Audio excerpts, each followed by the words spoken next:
Well, we'll just jump right in. Trevor Butterworth will now be talking about, what are you talking about? What am I talking about? Science. First of all, thank you for inviting me to this. I feel as we're talking about remedies, I should mention a remedy that was discussed at the lunch table this afternoon.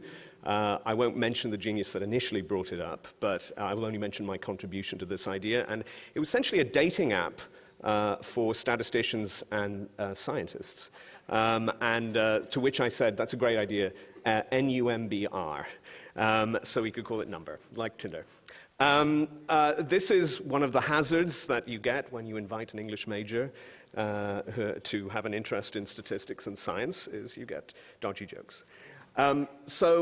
Quickly, declarations. We are funded by the Laura and John Arnold Foundation and the Cell Freedom Trust, and a lot of small donations which essentially went to produce a video on through GoFundMe on clinical trial transparency, which is one of the other projects we run. I may have been an English major, but I originally came to Washington 23 years ago to be torn between two departments, one of which was the philosophy department at Georgetown, and the other was the history department at Georgetown. And there were two competing theories or underlying views of the world that governed both. One was the philosophy department was analytic. It believed in a broad sense that mathematics and formal logic were the foundations of knowledge, and that such knowledge had some degree of objectivity, that the protons and geometry existed outside of our experience. In history, you were taught history of ideas, and that was much more radically skeptical. So the phrase was that it rejected the metaphysics of presence, that facts were socially constructed, that the idea of the self was socially constructed. And this was, these departments didn't talk to each other. They regarded largely each other with contempt. But it served as, it was a background, a war that had been going on essentially from the late 19th century of how we understand the world and what constitutes valid knowledge. And that war occasionally spilled over into science. Well, it spilled over into science in 1996 with this title. I don't know how many of you remember it, but this was the title of a paper by Alan Sokal, a physicist, that he submitted to a critical theory journal. As he admitted, he just made stuff up. It was complete gibberish. He just added a whole bunch of words that were prevalent in critical theory and claimed that this was, a quantum theory of gravity. And this, of course, generated a huge to-do at the time. The wars, in fact, over what was real knowledge or valid knowledge and what was socially constructed also spilled over into the discussion of whether Ramses II had died of tuberculosis or whether that was completely anachronistic to say he died of tuberculosis. And the French sociologist of science, Bruno Latour, obviously sided on the science, sided on the side of it's a socially constructed, tuberculosis is a socially constructed fact. It is meaningless to say he died of TB. And that struck a lot of people as absurd. Now, why am I going this direction? Well, by 2004, Latour was saying something rather different. He had noted in the New York Times that Republican pollster Frank Luntz had talked about the importance of emphasizing uncertainty in climate change as a way of sort of breaking the idea that there was a consensus. He also worried about the rise of 9/11 truthism. There was a best-selling book in France that asserted that there was no plane crashed into the Pentagon, and he noted the similarities between that the kind of claim that that was, and the claim by a much more established philosopher, Jean Baudrillard, that the Twin Towers fell under the weight of their own nihilistic capitalism. So all of this, essentially, the argument that Latour was making was that ideas had consequences, and that radical skepticism, which had been all fine and dandy in humanities departments, represented something very different when it became a political discourse used by conservatives. So now we jump to 2016, and we have the idea of post-truth. You can see from a quick Google trend search the explosion in the term that coincided with a certain event that happened here in the US. And you can also see, I just put in post-fact and reproducibility as two other markers. And if you go back to maybe 2005, you see variants of between 50 and 100 mentions a year of reproducibility. So no great tie there, but the point is that, well, the Royal Statistical Society hosted a post-truth event in London to discuss what it meant. Now, the issue is, is there a necessary relationship between 30 years of kind of radical skepticism and this post-truth society? Is it a contingent relationship? Is it necessary? It's difficult to say, but one would say it's a very strong correlation. And I think the point I want to make is we have become very attuned to the idea of news being incredibly fast, of the informational landscape transforming on the scale of hours and days and weeks rather than in longer time periods. But ideas like bacilli or viruses can linger, and they can mutate, and depending on the host, they can become highly pathogenic. So to use that famous fake quote attributed to Xu Enlai, when it comes to reproducibility in the public, it might be too early to tell what the effect is. It may be 10 years before we see an effect. And we don't really know how this idea will be used by different vectors to advance political agendas or epistemic agendas. I would say it's probably not going to be used well, or at least the fear that it might should give added urgency to the kinds of solutions we're talking about today. So this, one of the confounding factors, of course, is how the public understands science, and this is one of my favorite quotes. It actually comes from a New Yorker profile of the journalist William Lawrence, who worked for the New York Times and went on to be the official historian of the Manhattan Project. And Lawrence is really credited with making science journalism serious about science. As the article noted, before, in the sort of 40 or 50 years when scientific stuff was covered, it does not really do much credit to journalism to note the kind of ways that it was covered. The level of prediction is terrible. I think it was the Chicago Tribune just refused to show up at the Wright brothers' inaugural flight because they simply believed it wouldn't happen. So this sort of lack of really understanding of science was also measured more directly during the space age, during Sputnik, when there was a certain amount of alarm that the Soviets were outpacing America in scientific know-how. And these early surveys showed that literally people understood science in the way that Harold Lloyd, would stand in front of a facade and it would fall down over him. There was no backstage. It was very thin knowledge to the degree that 12% of the population in a survey, they sort of understood what the scientific method meant, but the rest didn't. Now, I'm not sure that social science surveys have done a really good job in recent years of capturing those kinds of questions, but I think the last one sort of estimated that we're now up to maybe 27% or 30%. So it's still a huge swath of the population doesn't understand science as scientific method.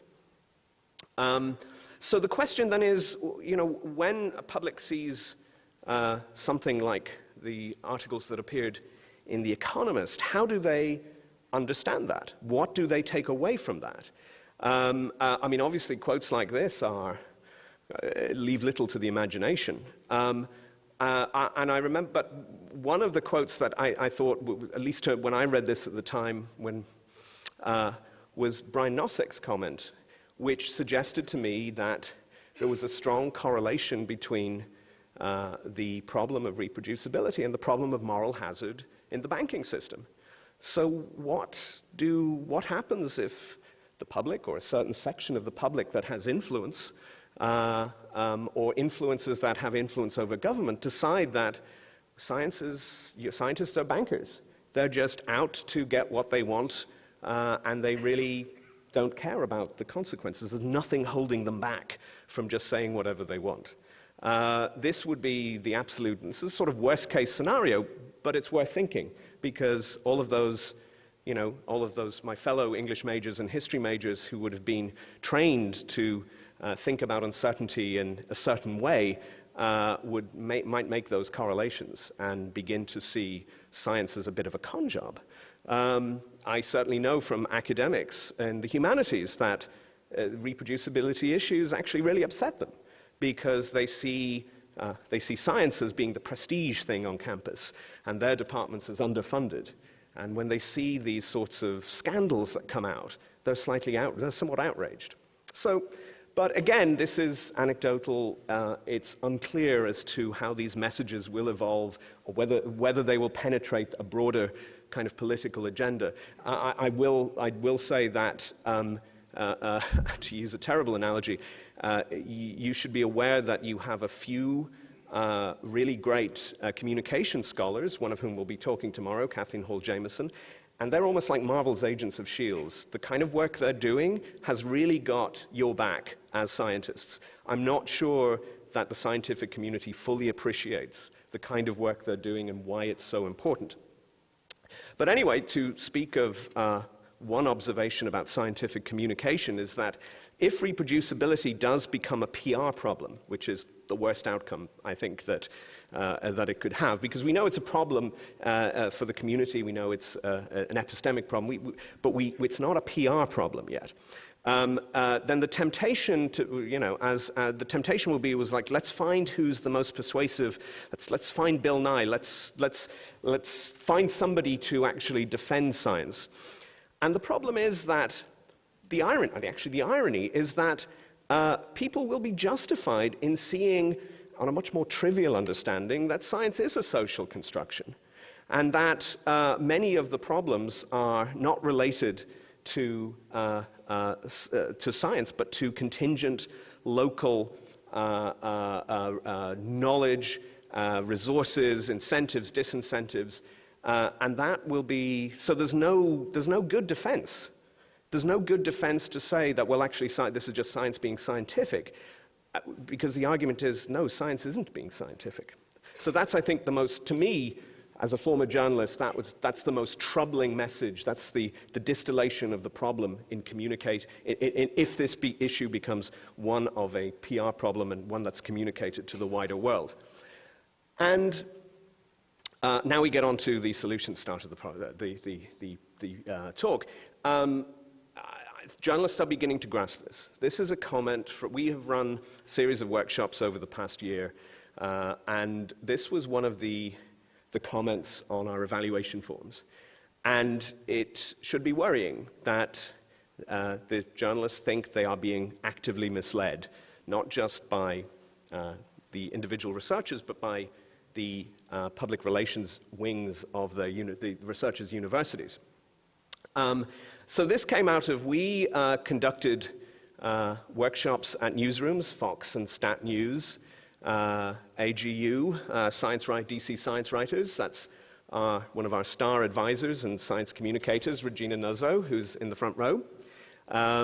This is Rebecca Golden. She's a mathematician at George Mason University. She gave this talk at Nature News Scientific American.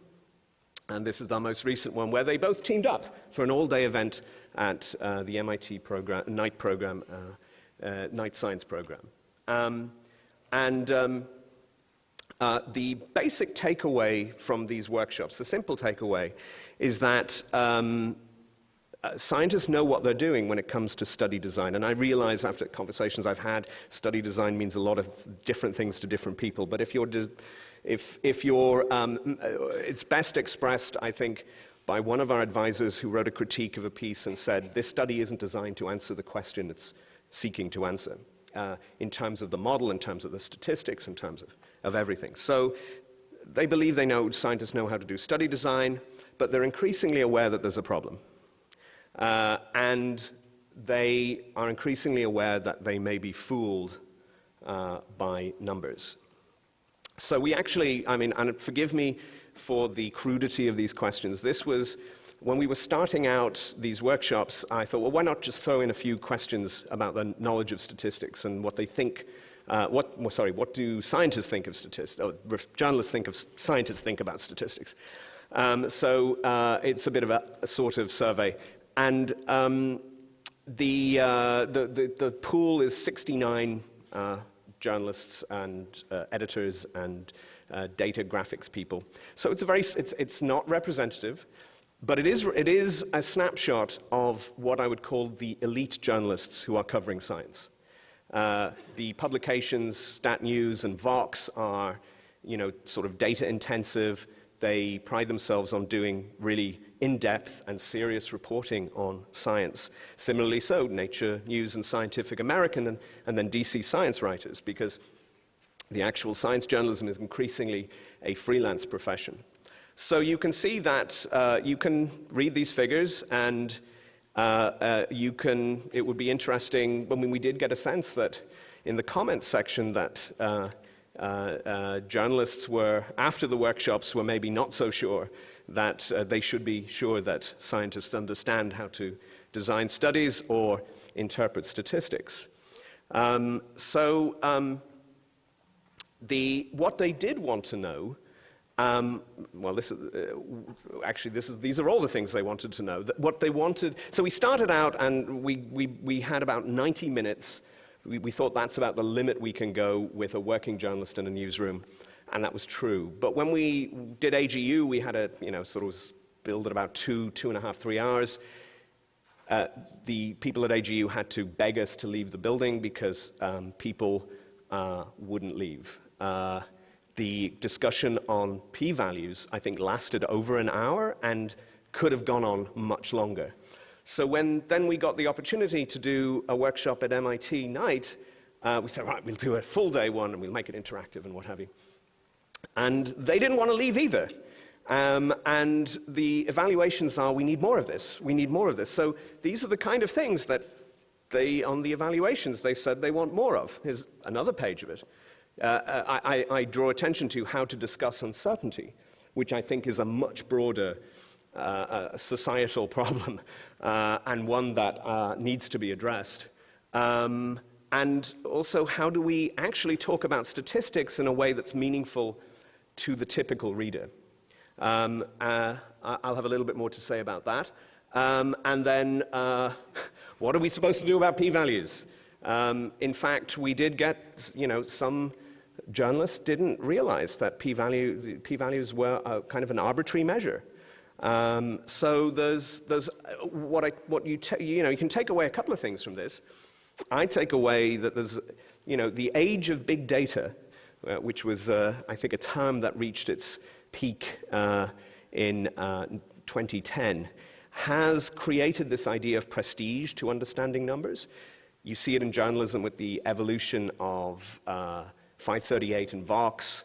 You see a generation, you see it in the number of people, the prestige that statistics has as a profession, the whole idea of data science.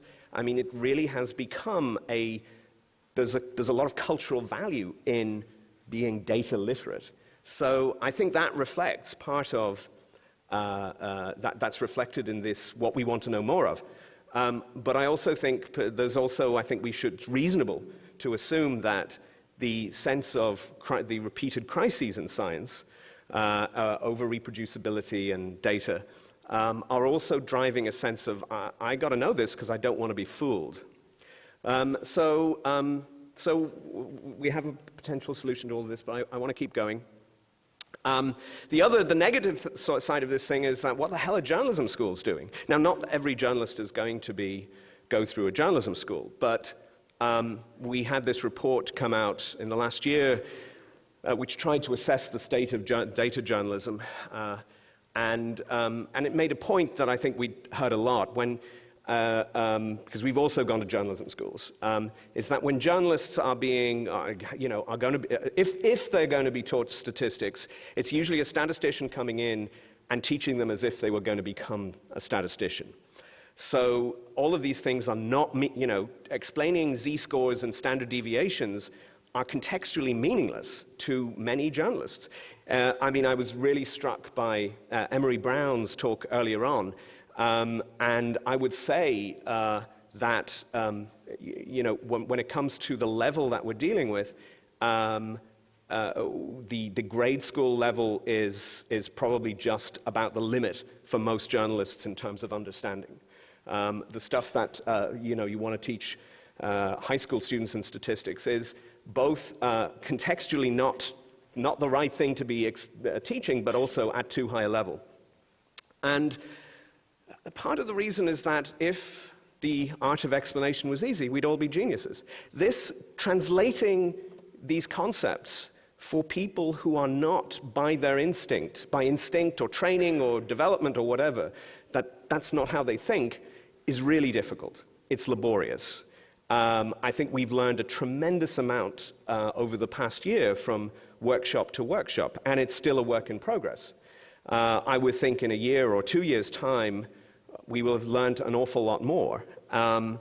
But I also think that there's a tendency in academia, which I saw in philosophy, was that to say, well, complex ideas require complex idioms, and there's just nothing we can do if you're not willing to learn German through translating Kant, which is one of the reasons I think that I did not go on and do a PhD in philosophy. So, but I believe we can actually make an evolutionary leap forward. And the leap forward is not, hey, we're going to teach you to be a statistician. It's we're going to get you to the point where you understand, where you can see the operations in such a way that you know when to go on number and find a statistician to help you with your study. Similarly so with journalists.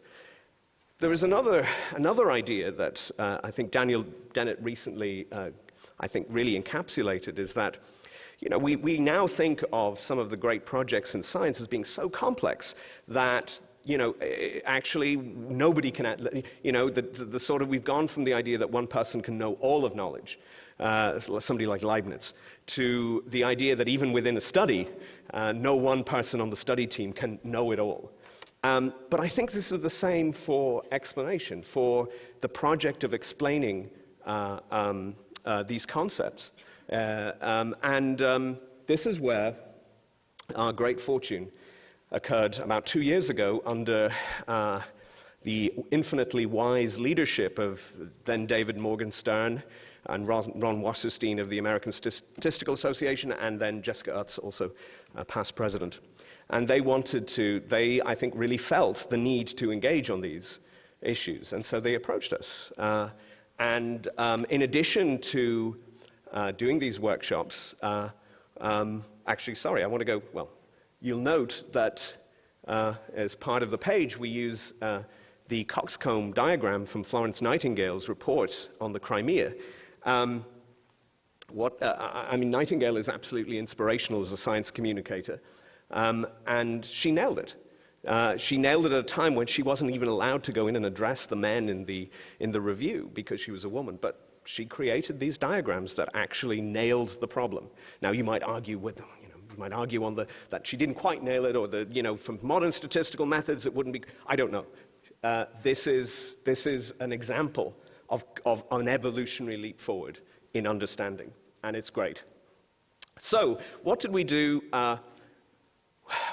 So if we're trying to raise the sort of all boats and statistical knowledge among journalists, at least who are covering these things, and get them to the point where they needed to talk, they knew they needed to talk to a statistician.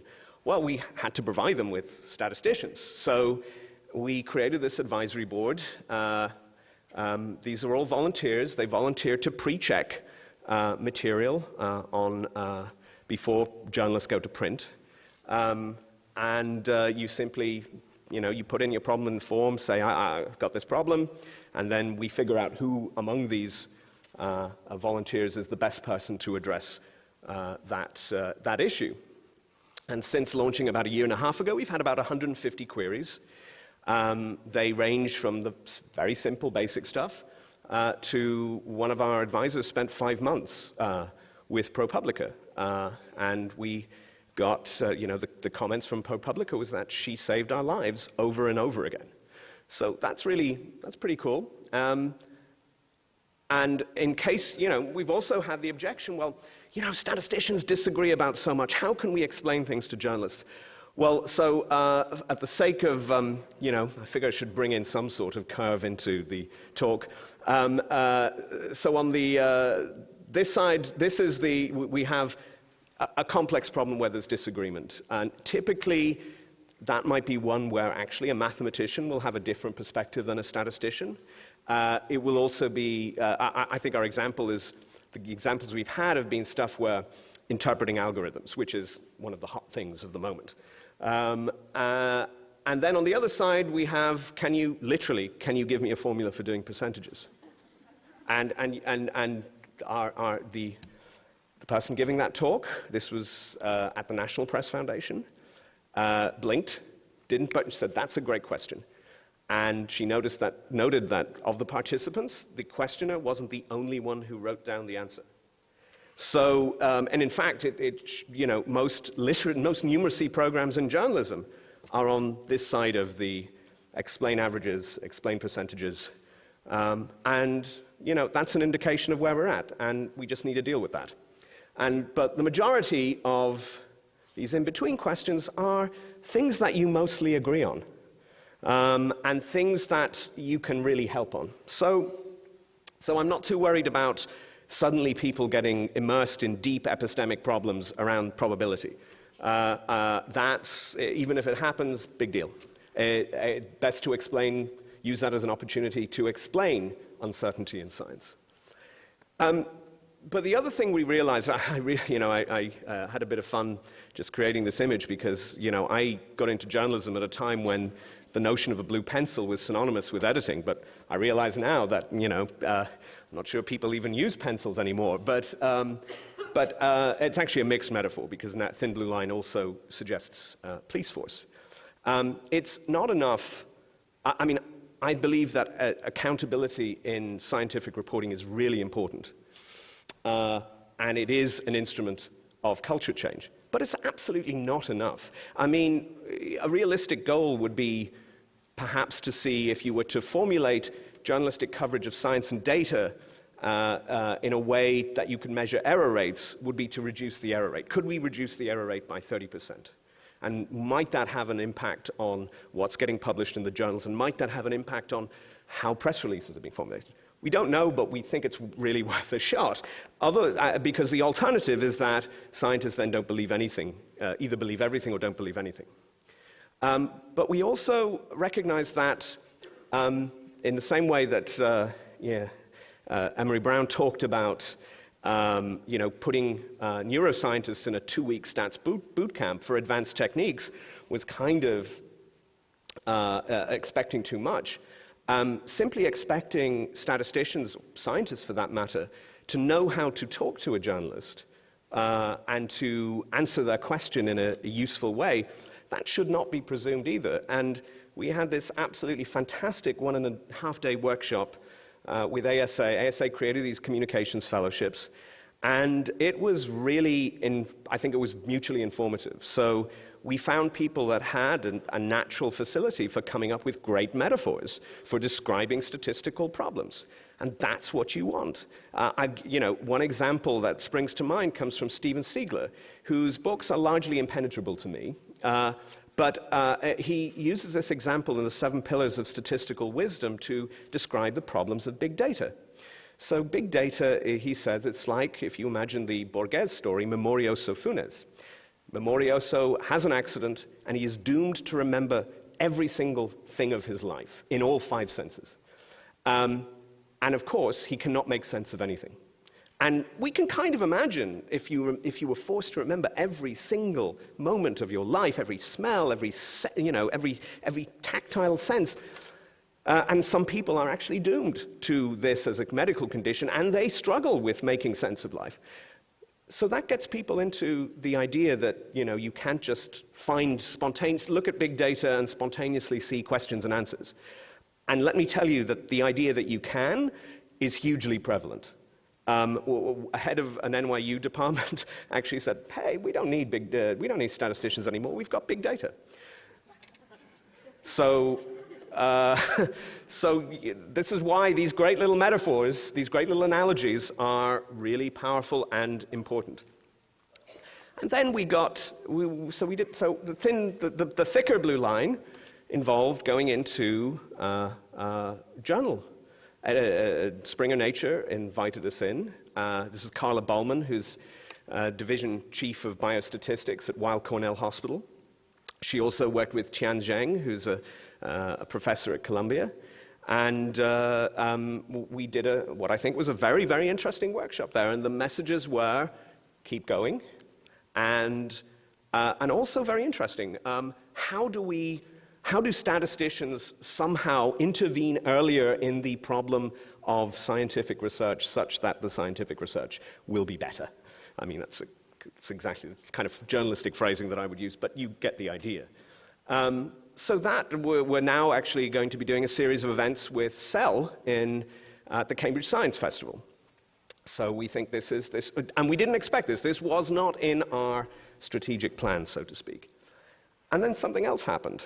We were approached by the Annals of Internal Medicine.